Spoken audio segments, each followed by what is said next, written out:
let us consider a crystal of finite size where I have atoms which are located only at the corners of the unit cell, and we will consider each atom to be a point scatterer. So, we are going to now look at the phenomena of scattering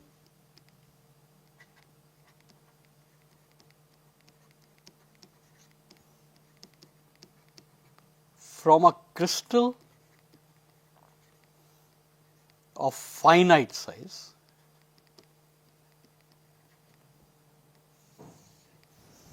here.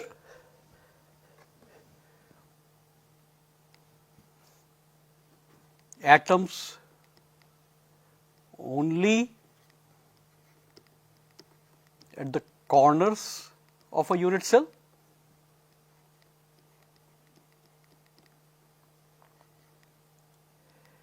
and atoms are considered as point scatterers.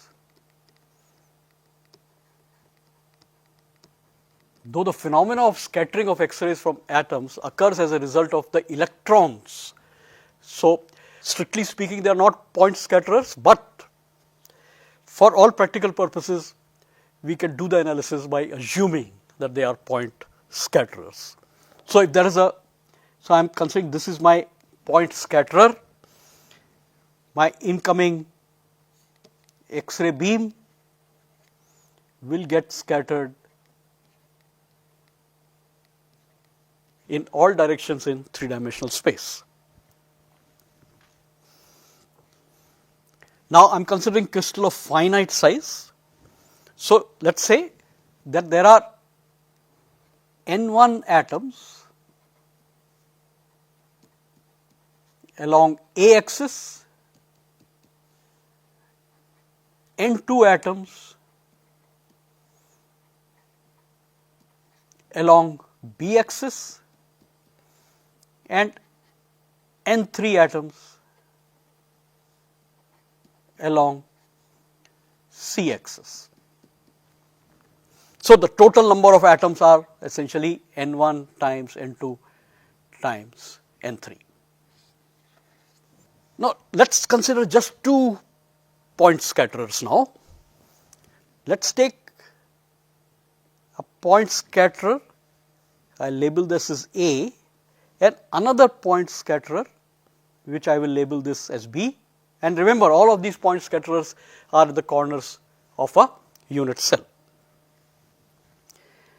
Now, the AB vector, let me call it as the vector R. Now, I have an incoming X-ray beam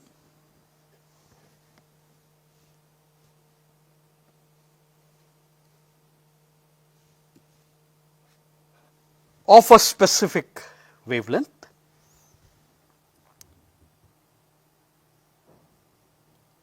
and the beam hits the 2 point scatterers. And let us take a particular scattering direction like this, and then there is some point far away, a point Q, where I place the detector. Now, again these 2 rays, call them as ray 1 and ray 2. Depending on the path difference, there could be constructive interference or destructive interference, and to find that out we have to find the path difference. So, let me just call this point A also as the origin. So, we will, with respect to this origin, we will do all the calculations. The distance of the point Q from the crystal is, let us say, capital R, and this R is much greater than the small r magnitude of the small r vector, which essentially means that we can assume that more or less the point Q is at equidistant from all the point scatterers, because this R is much larger than the size of the crystal. And we can also assume that ray 1 and ray 2 are parallel when they meet at point Q. Now, what is the path difference?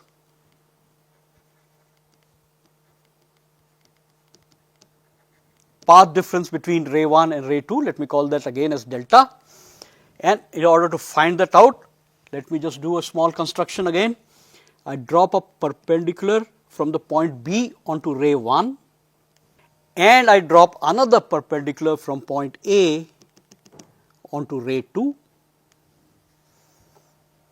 and let me label these points as C and D. So, the path difference delta is nothing but AC minus BD. Now, let me write down the equation for the incoming radiation. We will consider this as a plane wave equation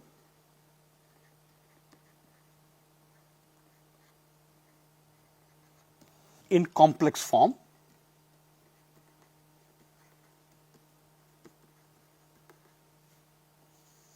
So, let me say consider ray 1, and I want to write down the wave at the point Q. So, at point Q,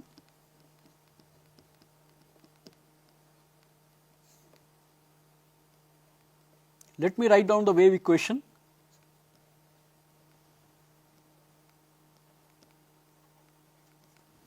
In complex form, and let me call this as Y1. This is basically, we are saying ray 1 at point Q. We are considering everything as at point Q, I do not need to write it again. So, this is due to ray 1, due to ray 2, which would have travelled a different distance as compared to ray 1. I can write by adding a path difference to this, which could be written as phi 0 upon r e to power I omega t plus, now I add as what is called as a phase difference, which is nothing but 2 pi by lambda times the path difference. So, delta is the path difference, and 2 pi upon lambda times delta is called the phase difference. So, when the path difference is an integral multiple of lambda, which means that the phase difference is an integral multiple of 2 pi, which means that two waves are in phase, and when it is out of phase, the path difference is lambda upon 2, for example, then the two waves are completely out of phase. Now, we have to find delta. So, in order to find this, let me just add a few more things to this diagram. Let us say the incoming radiation, its direction can be defined by a unit vector, let me call it as S naught cap, and the scattered beam direction, its direction can be defined by another unit vector, simply S cap. So, S naught and S cap are the incident beam direction and scattered beam direction.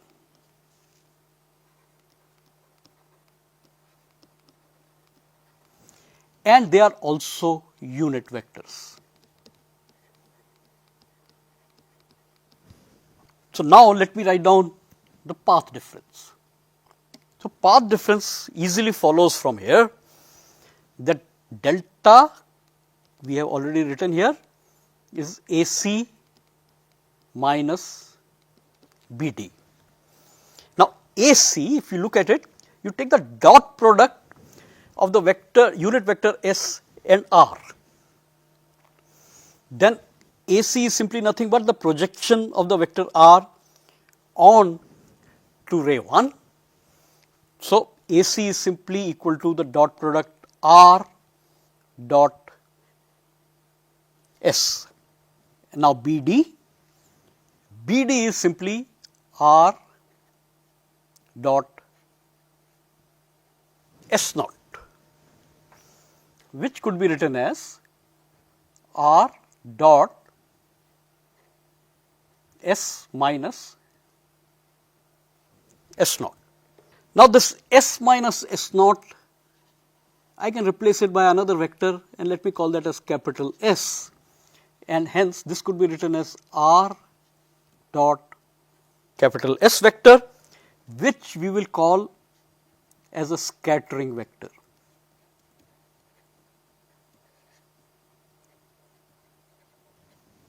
Before proceeding further, let me spend some time on the scattering vector S. Let me give it a geometrical interpretation.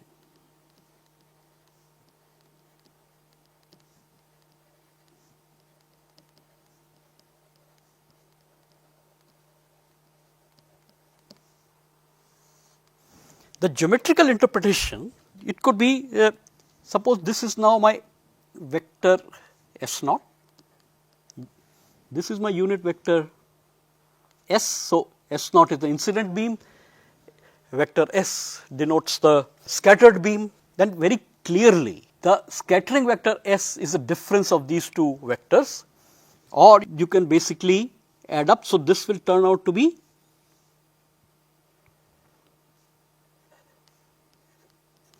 a vector in this direction,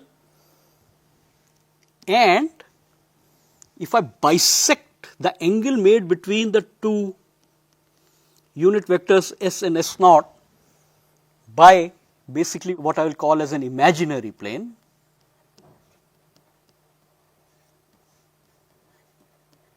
then imaginary plane, this plane would be, or rather the vector S, the scattering vector S would be perpendicular to the imaginary plane. So again we can assume, now if you notice this, this is basically my incoming radiation in the direction of S naught. It will make some angle theta here, it will make some angle theta here, and this angle will also be theta. So it is as if there is a reflection taking place of X-rays from this imaginary plane. So imaginary plane becomes a kind of a reflecting plane, but again there is no such process of reflection that occurs. Now from this diagram I can also write the following, that the magnitude of the scattering vector S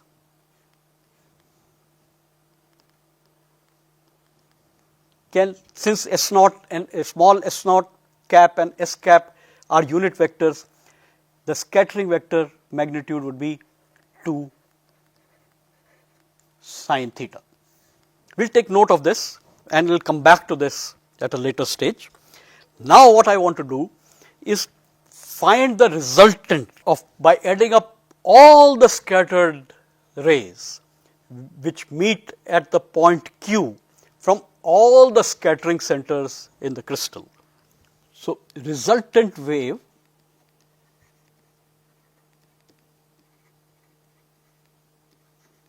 at point Q, and this is the result of adding from all scattering centers.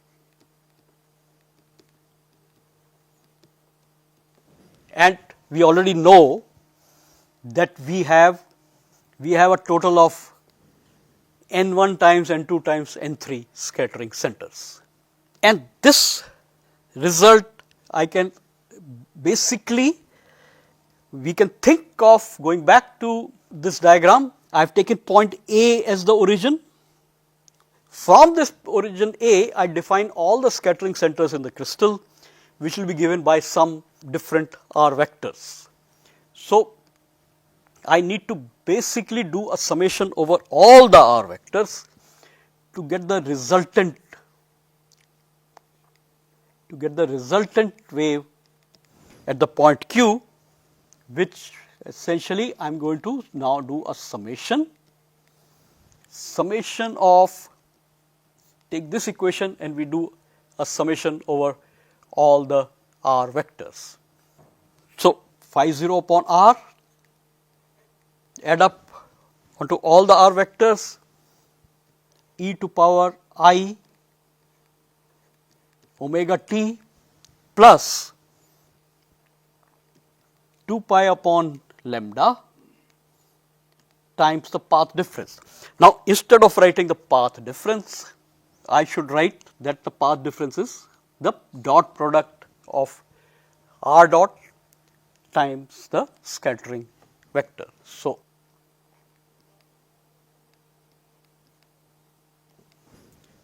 R dot S. Now, here we can slightly simplify it.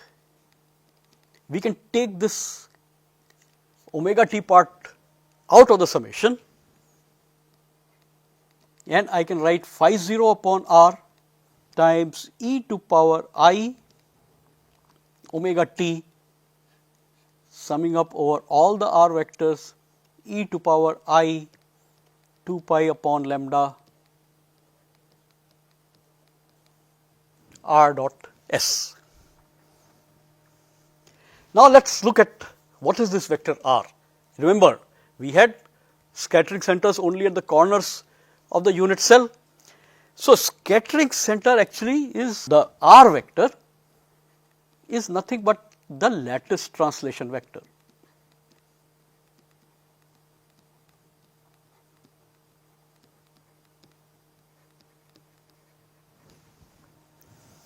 And hence, this can be written as U A plus V B plus W C, where A, B, C are the unit cell vectors. So, U will vary from 0 to N1 minus 1, V will take a value from 0 to N2 minus 1, basically visiting all the scattering centers,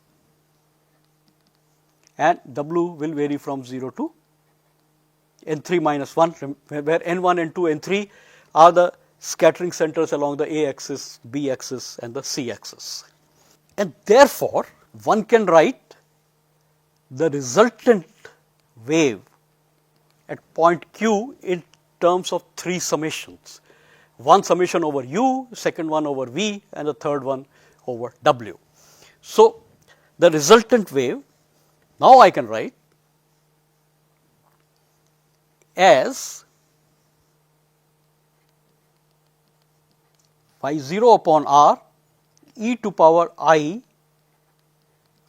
omega t, and substituting for R now in this, I will end up first summing over U, let us say. So, U equals 0 to N1 minus 1, substituting for R into this, one will get e to power I 2 pi upon lambda U S dot A. The second summation would be over V, V equals 0 to N2 minus 1, e to power I 2 pi upon lambda V times the dot product S dot B, W equals 0 to N3 minus 1 e to power I 2 pi upon lambda W times S dot C. Now, let us just take a look at the first summation. Well, these summations are very similar. So, if we can solve for the first summation, we will be able to solve for the second and the third summations as well. If you look carefully on this, let me kind of take this first summation.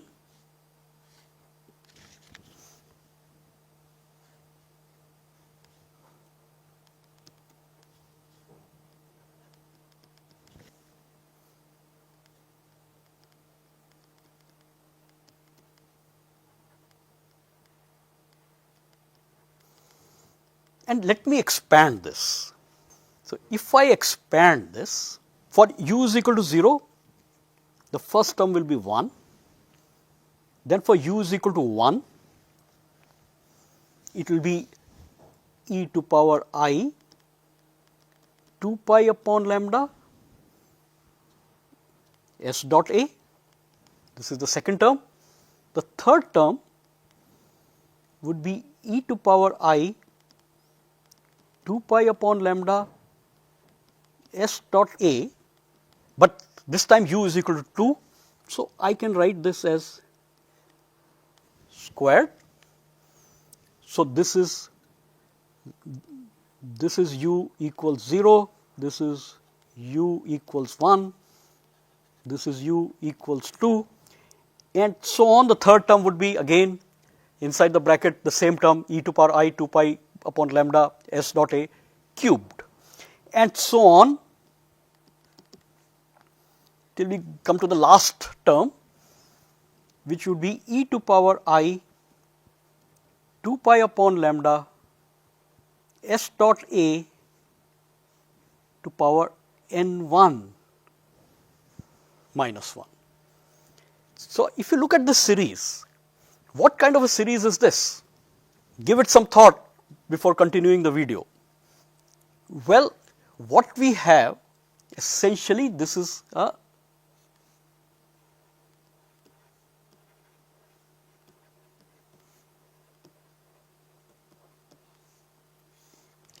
geometric series.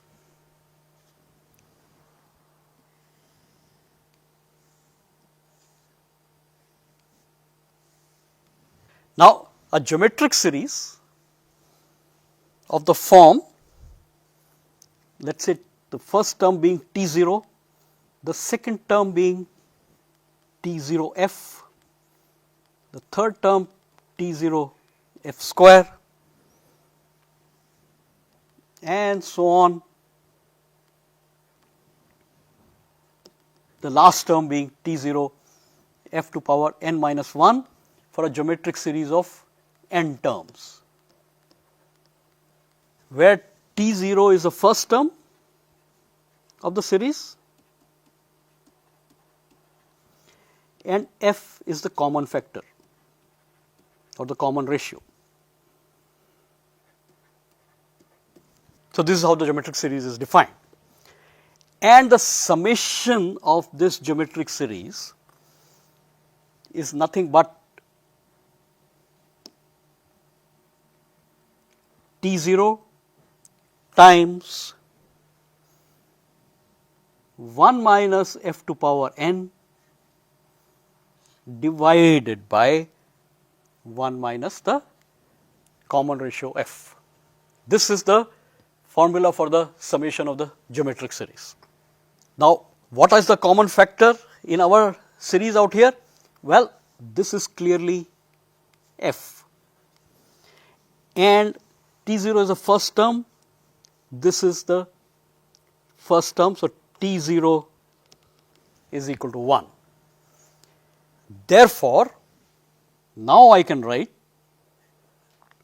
the summation u equals 0 to n1 minus 1 e to power I 2 pi upon lambda times u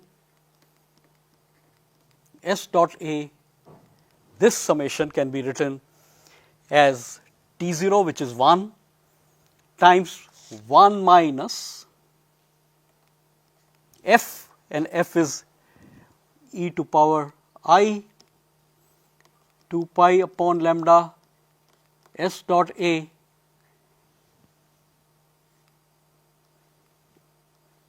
and 1 divided by 1 minus e to power I 2 pi upon lambda S dot A. Let me kind of abbreviate this and write it in the following form. So, let me define a parameter psi 1, where psi 1 is defined as pi upon lambda S dot A. Hence, this could be written as 1 minus e to power I.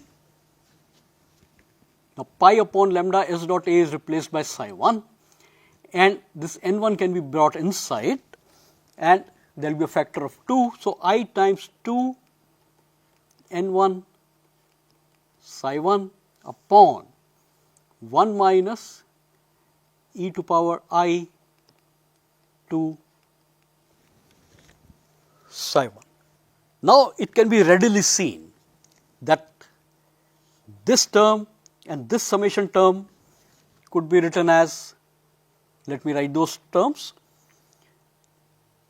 V equals 0 to n2 minus 1 e to power I 2 pi upon lambda V times S dot B could be written as 1 minus e to power I to n2, and in this case psi 2, where psi 2 is pi upon lambda S dot B divided by 1 minus e to power I to psi 2. Similarly, the last summation over W can be also expressed in a similar way, where let me define psi 3 as pi upon lambda S dot C, and this could be written as 1 minus e to power I to n3 psi 3 upon 1 minus e to power I to psi 3. So, we have essentially derived an expression for the wave at point Q, the resultant wave at point Q, by adding up all the scattering centers N1, N2, N3. And in the next lecture, we will work out what should be the intensity of that wave at point Q. Thank you.